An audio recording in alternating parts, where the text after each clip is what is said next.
Paul Watson, Steve Watson, Kurt Nimmo are all writing exclusive articles from inside Bilderberg with Jim Tucker's sources. We're also covering what's happening on the outside. International media has headlines about, reporters are being detained and citizens are being detained 2 miles away. They're not detained. They put you in handcuffs, put you in a police car, and take you to jail. You're being arrested. You're just not being charged. So you're being arrested. You're under arrest when they physically take you. Just unbelievable spin. It became like if they shot you in the head and they said, we didn't kill you. We just, put a bullet through your head and then you died. It's this, this endless whitewashing of what's really going on. We have him from outside Athens, Greece, at the site of Bilderberg 2009. We're going to go to Charlie Skelton in just one moment, writer for one of the biggest newspapers in the world, the London Guardian. Before we talk to this reporter who was arrested twice in the first 2 days of this, I heard he had a fracas today from Jim Tucker. We'll get details. Jim said a bunch of other reporters got arrested and detained. We will go over that coming up. But first, I wanted to tell the listeners about a few of our sponsors. And one of those sponsors is pepperspray.com. Again, that's pepperspray.com, ladies and gentlemen. Be sure and check them out online.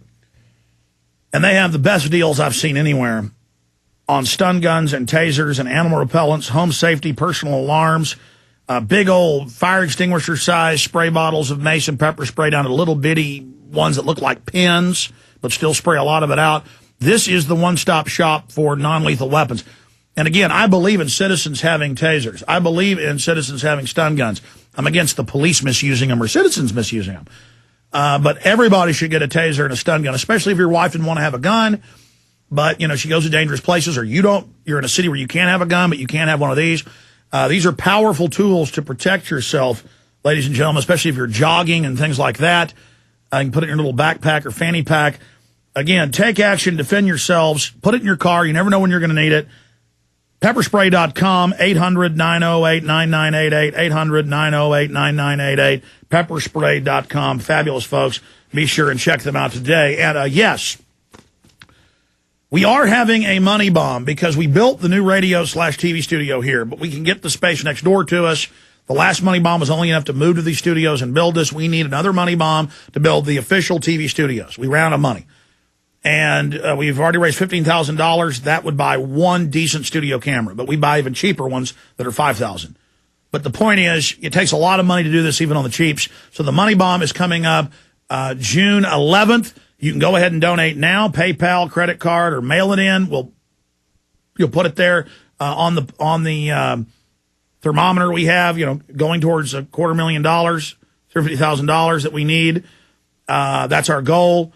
And that was what the money bomb did a year ago, that it helped us move into these facilities, hire more people. I mean, we spent every dime of it on this operation. Every dime of the money donated in the money bomb will also go to expand what we're doing here, ladies and gentlemen. So, again, I want to ask folks to go there and pledge to give on that date of June 11th. Or if you want to go ahead and give now, you can do that as well. It's kind of a pledge drive we are doing here. Another way to support us is your PrisonPlanet.tv membership's now 5 years up and running. We keep adding new functions, more videos, live feeds for the PrisonPlanet.tv members. Also, you can get all of the DVDs and films I produce and the other films we carry at Infowars.com and PrisonPlanet.com.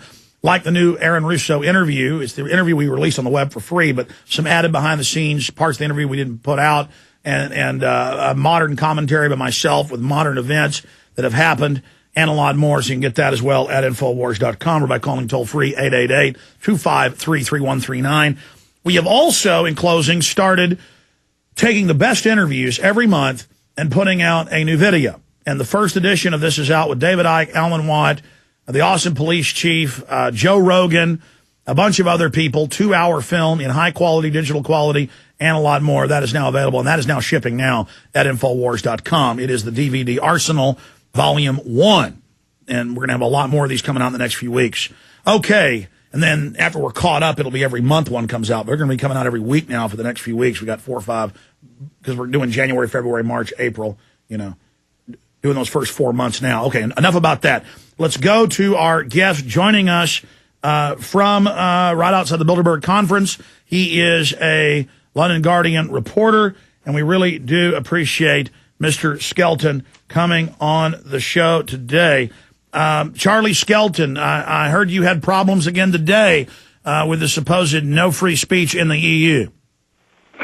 I did. I've had a strange day. I genuinely wanted to have a quiet day, keep my head down, not be arrested, and just write some reports on Bilderberg. It didn't turn out that way because when I got up, went out of a hotel, I realized instantly I was being followed by plainclothes policemen, and it's been one of the most surreal days of my life. I've never been followed before. I'm probably not by girls, obviously, but not by plainclothes Greek policemen. And anyway, so yeah, I've just gone to the to the local police station for the second time today in order to complain about this, because I thought I'm going to try and deal with this rationally. I went lunchtime and I said, look, I'm not a threat. I think there's something badly wrong if you're following me around here. You know who I am. You've checked me out. I'm not a terrorist. I'm not about to kill David Rockefeller. I'm nothing. I'm a nobody. Can you call them off? It's just getting annoying.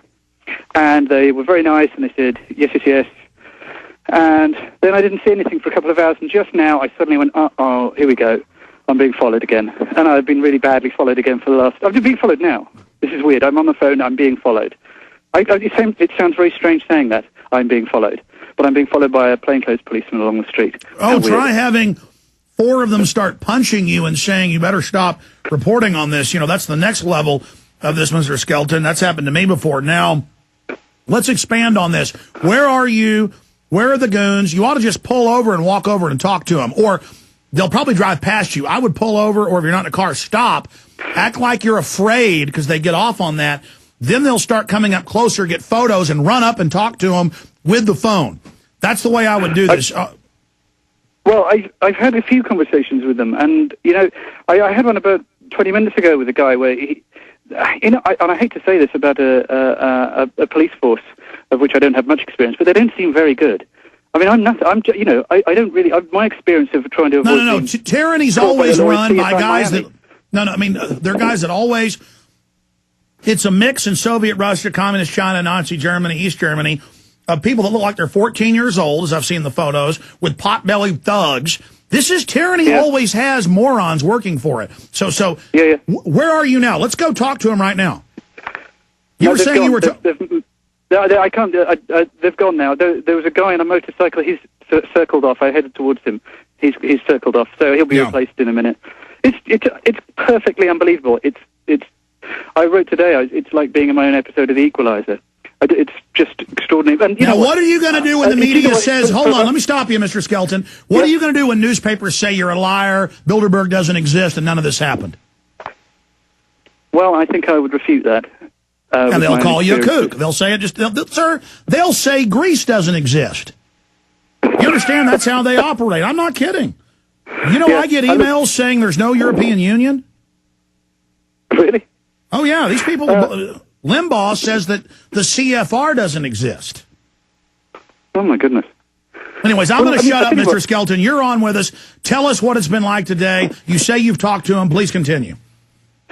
Well, I was just going to say that for about sort of 15, 20 minutes, it was very exciting. I've got to confess, it was very exciting. I was being followed along. I managed to double back through a cafe. I managed to make my tail. I managed to talk to them, make them admit they were policemen. I took their photograph. They didn't like that. And but hopefully that photograph's been published now on the Guardian website. No, that's the spirit. That's the spirit. But, and then it was great. And then I went to the... great, it wasn't great, obviously, I was being followed. But then I went to the police station. I said, can you stop? They were very nice, and they said yes. And do you know what? And now I'm annoyed. I'm furious, and I feel threatened. I feel like I've been criminalized. I'm walking around. To the best of my knowledge, I'm a decent, upstanding citizen, and I've been criminalized by the presence of Bilderberg here. They have put pressure onto the local police to follow me around, and that's just not fair. They can check me out. They know who I am. And can they not make a rational decision on that? No, they can't. They've got to harass me at a very low level